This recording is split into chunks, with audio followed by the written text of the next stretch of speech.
Managing your money using the 50-30-20 rule. Are you ready to watch your money grow this year? What if I told you there is a way you can exponentially grow your money this year? Would you be interested?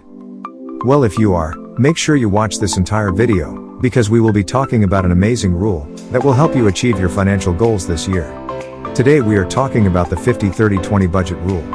I know you have probably heard or maybe come across this rule before, and you might even know a thing or two about this rule.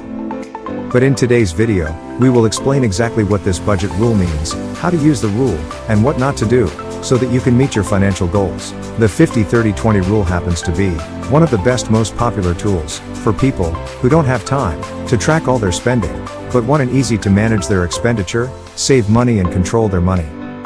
The rule works like this. It requires you to divide your expenditure into 3 categories: your needs, your wants, and saving or debt. But before we continue with the video, are you a subscriber? If not, please hit the subscribe button and the bell icon to get notified whenever we post. Now let's dive into the video. To help us illustrate this rule, I'd like you to say hello to John.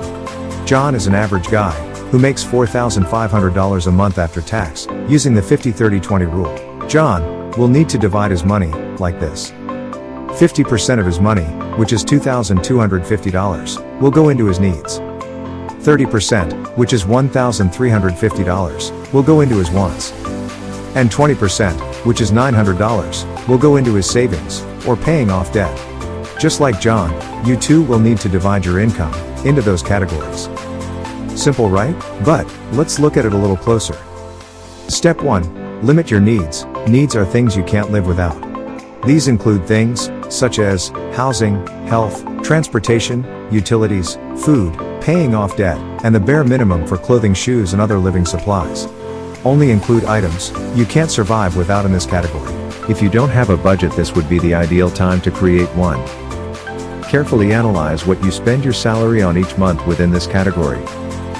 Warren and Tyagi, who are financial experts, say this category should not exceed 50% of your month income.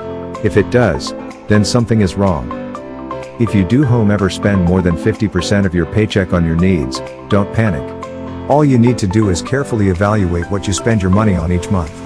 A good rule of thumb is to track your expenditure so you can have a good picture of where your money goes. Once you know where your money is going, adjust your needs by reducing unnecessary expenditures, or find cheaper alternatives.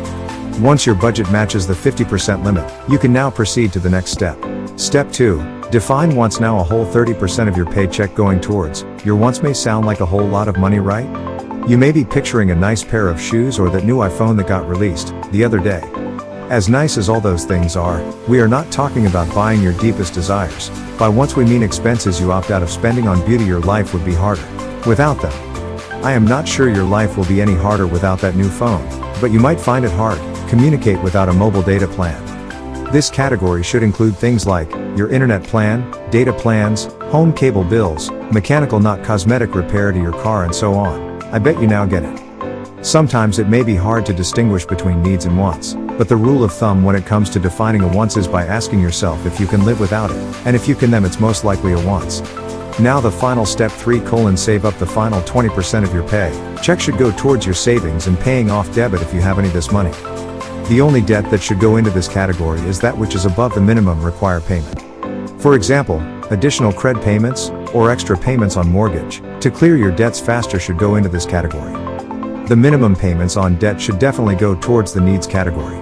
The reasoning behind this is that the minimum required payments are compulsory, and failure to pay them would cause adverse effects on your credit status, something you just can't live with.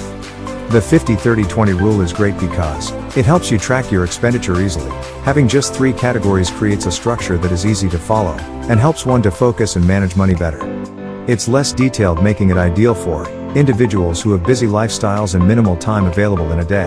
The rule works really well for people within the lower income brackets, between $100 and $6,000. It's however not ideal for high income earners because they would be forced to spend unnecessary money on needs. The 50-30-20 rule has helped many people get their finances on track. So many financial experts swear by this rule. Many people have been in horrible financial ruts have made it through by following this guide accordingly. You too can be one of them. You apply it today. Well, that's it for today, folks. We hope you enjoyed the video.